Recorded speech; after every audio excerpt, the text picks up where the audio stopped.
வழக்கு ஓடிக்கிட்டு இருக்கு. திமுக வந்து கம்ப்ளைண்ட் கொடுத்துருக்காங்க. அது என்ன எப்படி சார் பாத்தீங்கன்னா? இல்ல அவங்க கம்ப்ளைண்ட் கொடுத்தா எனக்கு என்ன, என்னுடைய பணம் இல்லைல்ல. அது வேற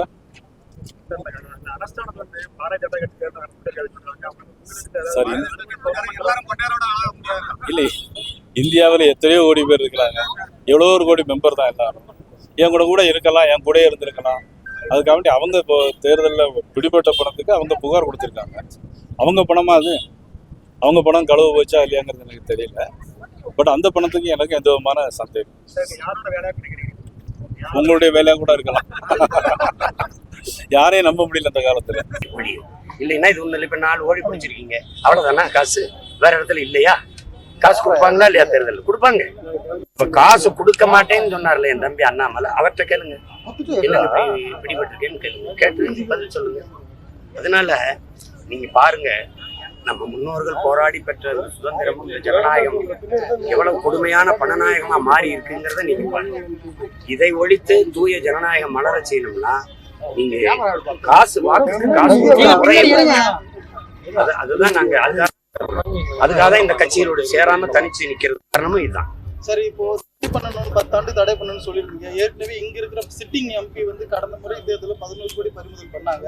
ஆனா மீண்டும் அவருக்கு வாய்ப்பு கொடுக்க அந்த முறைதான் தவறுன்னு அண்ணன் சொல்றேன். நீங்க என்னன்னா இப்ப நீங்க இப்ப இவர் கொடுத்துருக்காங்கன்னு சொல்லி இடைநிறுத்தம்லாம் செஞ்சிருக்காங்க. ஆர்கே நகர், தஞ்சாவூர்ல. அவங்க சொல்றது தேர்தல் நீங்க சொல்றதை பாருங்க எவ்வளவு வேடிக்கை. அதிகப்படியா காசு கொடுத்துருக்காங்க. அப்ப குறைந்த அளவு கொடுத்தா சரியா இருந்தா அது ஏத்துக்கிறீங்களா?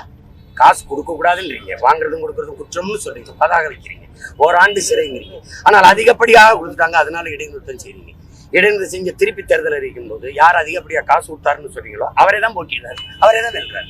அப்ப இந்த முறையை ஒழிக்க ஒரே வழிதான் இருக்கு. 10 ஆண்டு நீங்க தேர்தல் நிக்க தடை, 2 தேர்தலுக்கு நிக்க முடியாதுன்னு ஒரு தடவை அறிவிச்சு பாருங்க. நின்று கட்சி ரத்து பண்ண வலியுறுத்த மாட்டேன். கட்சி ரத்து பண்ண வேண்டியதில்லை. கட்சியில நேர்மையில இருக்கலாம். இப்ப திமுக காசு கொடுக்காத வென்ற பிடிஆர் தியாகராஜ் இருக்காரு, காங்கிரஸ்ல காசு கொடுக்காம வென்ற எங்க மாமா திருநாவுக்கரசு இருக்காரு. திருச்சியில போன தடவை வென்றாருல, 1 ரூபா காசு கொடுக்கல. மதுரையில நின்னார்ல பிடிஆர் தியாகராஜ், 1 ரூபா காசு கொடுக்கல. அப்ப அவரையும் சேர்த்து பழி வாங்குறதா என்ன? அங்கேயும் நேர்மையான இருக்காங்கல்ல. அதனால யாரு கொடுத்தாரோ அவர் மேல நிக்க தடைனா அது பரவாது, அந்த கொடிய நோய் பரவாது. அதானே ஊழல் இல்லாத ஆட்சியை கொடுக்குறோன்னு சொல்ற பிஜேபி வந்து ஊழலோட. நீங்க இப்படி ஒரு கேள்வி கேட்கலாமா? அதிகமா 6200 கோடிக்கு மேல பணம் வாங்கினது இந்தியாவிலே அதிகமா பணம் வாங்கின கட்சி இது. எங்கெங்க அமலாக்கத்துறை சோதனை போச்சோ அந்தந்த முதலாளிகிட்ட வாங்கியிருக்கீங்களா இல்லையா? வாங்கியிருக்கீங்கல்ல. அப்புறம் என்ன நீங்க ஊழலை ஒழிக்கிறீங்க, லஞ்சத்தை ஒழிக்கிறீங்க? புல்வாமா தாக்குதலுக்கு பிறகு பாகிஸ்தானுக்கு ஒரு நிறுவனத்திலையும் காசு வாங்கி, அப்புறம் என்ன பேச்சு? அந்த பணம் தான் இப்போ. சரி, அதை விடுவோம். மகாராஷ்டிராவில் சிவசேனா ஆட்சியை கலைச்சிட்டு அஜித் பவரை தூக்கிட்டு வந்து வச்சிங்கல்ல. அப்போ ஒரு எம்எல்ஏக்கு 130 கோடி கொடுத்தீங்களா இல்லையா? 42 கோடி. அது என்ன ஊழல் லஞ்சம் இல்லையா? கொடுத்தீங்களா இல்லையா தம்பி? அப்புறம் பேசக்கூடாது, பேசாதீங்க. நீங்க ரபேல் போர் விமானம் வாங்கினதுல, பிரான்ஸ்ல வாங்கினதுல ஊழல் இருக்கா இல்லையா? வழக்கு போகும்போது அந்த கோப்புகளை கொண்டாங்கன்னு உச்ச நீதிமன்றம் சொல்லும்போது அந்த ஃபைல் எல்லாம் காணாம போச்சுன்னு இங்க பாதுகாப்புத்துறை அமைச்சகத்தில் இருந்தே இந்த கோப்புகள் காணாம போச்சுன்னு பதில் மனு தாக்கல் பண்ண கட்சி தான் பாரதிய ஜனதா. ஒரு ஃபைலை பாதுகாக்க முடியாத ராணுவ அமைச்சகம் நாட்டை பாதுகாக்கணும்னு நீங்க நம்பணும். எலெக்ஷன் பாண்டோட ஃபண்டு தான் இன்னைக்கு இந்த மாதிரி வருது இல்லை சார்? 4 கோடியா? அது மட்டுமா ஃபண்டு தம்பி? இந்தியாவின் சிறந்த பெரிய பணக்காரர்கள் யார் உலகத்துல? அதானி, அம்பானி. 2 பேரும் மோடி வலது கையும் இடது கையும். அப்புறம் நீங்க ஃபண்டை பத்தி கேட்டீங்க சார். டிஜிட்டல் கரன்சில வந்து இந்த பணம் வந்து டிரான்சாக்ஷனா வந்து எதுல டிஜிட்டல் கரன்சின்னு சொல்றாங்க. இந்த பணம் வந்து கேஷாவே, லிக்விட் கேஷாவே வச்சுக்கிறாங்க. இது நீங்க பெருமகன் வருவார்லப்பா ஐயா, நீங்க தானே கேஷ்லெஸ் எக்கனாமி, நீங்க டிஜிட்டல் சிம்பிள்லெஸ் கேஷ்லெஸ் எக்கனாமி, நீங்க செல்போன் டிரான்சாக்ஷன், நீங்க பணமில்லா பரிவர்த்தனை, நீங்க அது எங்களுக்கு தானா உங்களுக்கு இல்லையா? அதுவும் பணமா போயிட்டு இருக்கேன்னு கேளுங்க. டெபிட் கார்டு, கிரெடிட் கார்டு எல்லாம் செல்போன் டிரான்சாக்ஷன் தாங்க, பணமில்லா பரிவர்த்தனைன்னு. இப்போ இவ்வளவு பணம் பிடிக்கப்படுது, இவ்வளவு அப்படின்னா கருப்பு பணம் ஒழிஞ்சிரும், ஊழல் லஞ்சம் ஒழிஞ்சிரும்னா எதுக்கு இன்கம் டேக்ஸ் ரைடு, இடி ரைடு? அம்மா நாகரத்னம்னு உச்சநீதிமன்ற நீதிபதி சொல்றாங்க, இந்த கருப்பணம் ஒழிப்புல வந்து ஒன்றும் கருப்பணம் ஒழியில, எல்லாம் வெள்ளப்பணமா மாறின தவிர வேற எதுவும் நடக்கலைன்ற தீர்ப்பு சொல்லிட்டாங்க. இன்னைக்கு ஒரு பக்கம் அவங்க கேஷ்லெஸ் இது டிரான்சாக்ஷன் கொண்டு வந்தாங்க இல்லை? இன்னைக்கு அண்ணாமலை சொல்லியிருக்காரு, அரசியல் பதில் இன்னைக்கு இன்ஸ்டாவிலையும் ஃபேஸ்புக்லையும் தான் இருக்குது, காலம் மாறிட்டு வருது. அதுதான் இன்னைக்கு அரசியல் பேசக்கூடிய தளமாகவும் அரசியலை தீர்மானிக்கிற தளமாகவும் இன்ஸ்டா பேஜ் இருக்குதுன்றாரு. ஒருவேளை டிக்டாக் மாதிரி அதுக்கும் தடை வர வாய்ப்பு இருக்கு தம்பி. நீங்கள் எதையாவது பேசி விட்டுறது. என்னோட சுட்டு கணக்கு என்னதை என் தம்பி எழுதுல என் தங்கச்சி இதெல்லாம் தடை பண்ணாங்க. ஏன்னா அதில் நாங்கள் செய்திகளை அரசு செய்கிற தவறை எழுத்து சுட்டறிக்கை போடுறோம்ல, அதனால நீங்கள் இப்படி சொல்லிட்டீங்கன்னா மறுபடியும் அதையும் தடை பண்ண வாய்ப்பு இருக்குது. அதுலையாவது கொஞ்சம் தகவல் பரிமாறிக்கிட்டு இருக்கோம். தயவு செய்து விட்டுருக்கு. வாட்ஸ்அப்பில் 5 பேருக்கு மேலே முன்னகர்த்த முடியாது பற்றியில். எதுக்கு? அது செய்தி தவறா போதா? எந்த செய்தி தவறு? நீங்கள் பண்ணுற அக்கிரமத்தை நாங்கள் மக்களுக்கு 4 பேருக்கு சொல்லுவோம். அதை தடை பண்ணாங்க. அது மாதிரி நாளைக்கு இமெயில் இன்ஸ்டாகிராம்லாம் தடை செய்யறதுக்கு வாய்ப்பு இருக்கு.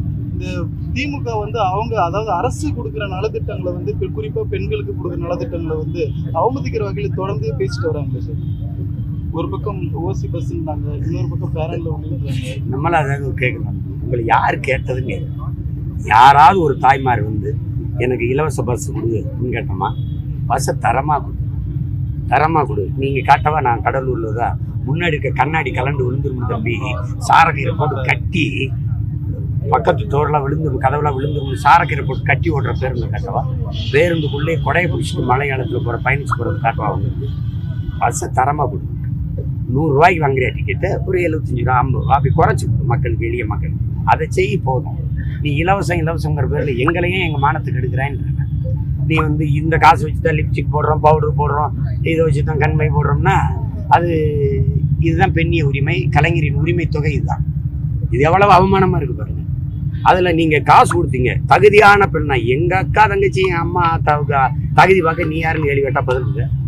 எங்கள் அம்மா தகுதியை நீ யாரும் சோதிக்கிறது? என்ன உனக்கு தகுதி என்ன இருக்கு? காசு ஏது? எங்க ஆத்தால பெண் காசு, என் காசு, என் வரி காசு, பத்தாக்குறைக்கு என் மாமச்சினே அண்ணன் தம்பி குடிச்சு கொடுக்குற காசு.